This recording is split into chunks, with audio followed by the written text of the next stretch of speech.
पालघर जिल्ह्यातील कष्टकरी आणि आदिवासी बांधवांचे विविध प्रलंबित प्रश्न, वनजमिनींचे प्रश्न, स्मार्ट मीटर योजना, वाढती बेरोजगारी आणि विनाशकारी प्रकल्पांच्या विरोधात भारतीय कम्युनिस्ट पक्ष व त्यांच्या सहकारी संघटनांच्या वतीनं सोमवारी 19 जानेवारी रोजी डहाणूच्या चारोटी नाक्यावरून एका भव्य लाँग मार्चला सुरुवात झाली।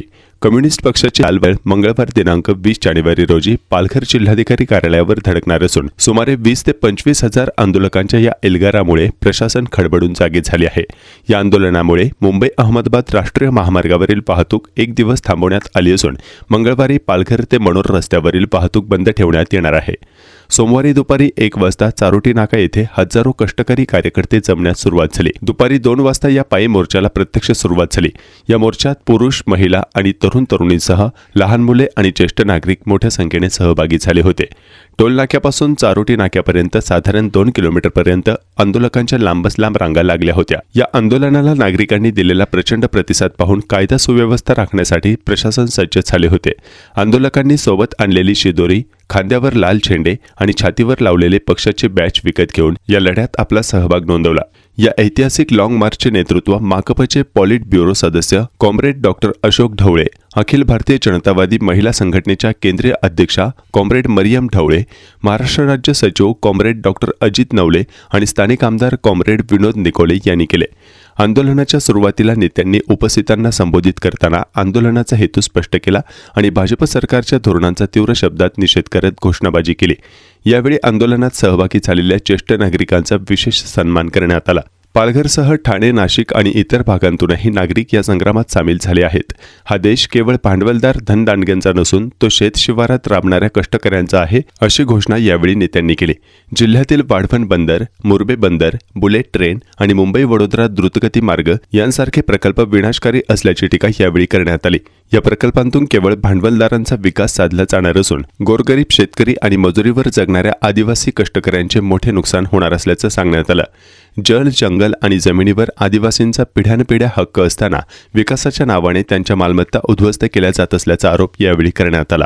चारोटी येथून निघालेला हा पायी मोर्चा सोमवारी सायंकाळी मनोर नजीकच्या मासवण येथे मुक्काम करणार आहे। मंगळवारी सकाळी पुन्हा मोर्चाला सुरुवात होणार असून हे लाल वादळ थेट पालघर जिल्हाधिकारी कार्यालयावर धडकून सरकारला जाब विचारणार आहे।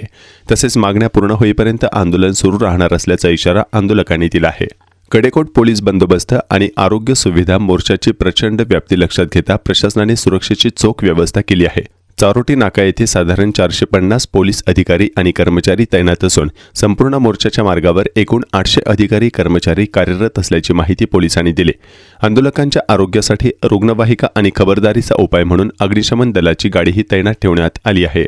आंदोलनासाठी मुंबई अहमदाबाद राष्ट्रीय महामार्गावरील वाहतूक सोमवार सकाळी 8 वाजतापासून रात्री 10 वाजेपर्यंत बंद ठेवण्यात आली होती, तर हलक्या वाहनांसाठी पर्यायी रस्ते देण्यात आले होते। जड वाहने गुजरातकडून मुंबईकडे जाणारी सर्व अवजड वाहने तलासरी तालुक्यातील अच्छाड नाक्यावर रोखण्यात आली होती। हलकी वाहनांचा पर्याय क्रमांक 1 महालक्ष्मी उड्डाणपूल, वाघाडी, कासा, तलवाडा, विक्रमगड, मनोर, पालघर या मार्गाचा अवलंब करता येईल।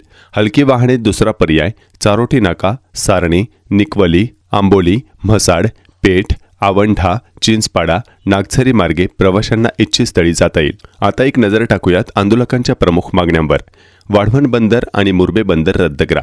वनजमीन अधिकार, वनपट्ट्याचे कब्जात असलेले संपूर्ण क्षेत्र जमीन कसणाऱ्या पती-पत्नीच्या नावे 7/12वर नोंदवण्यात यावे।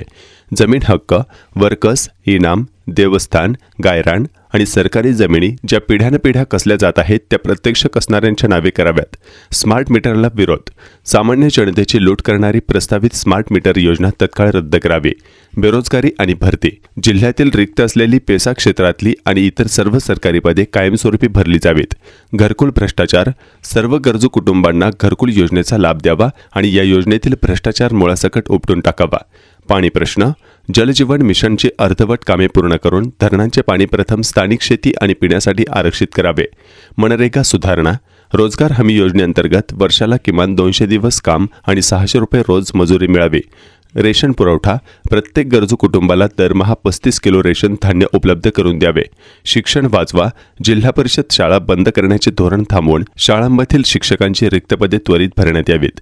पेसा भरती, स्थानिक कंत्राटी शिक्षकांना पेसा अंतर्गत काम करण्यात यावे। स्थानिक कंत्राटी शिक्षकांना पेसा अंतर्गत कायम करावे। जिल्हाधिकारी कार्यालय, जिल्हा परिषदमधील कर्मचाऱ्यांच्या रिक्त पदी कर्मचाऱ्यांची भरती करावी, अशा मागण्या यावेळी करण्यात आल्या आहेत.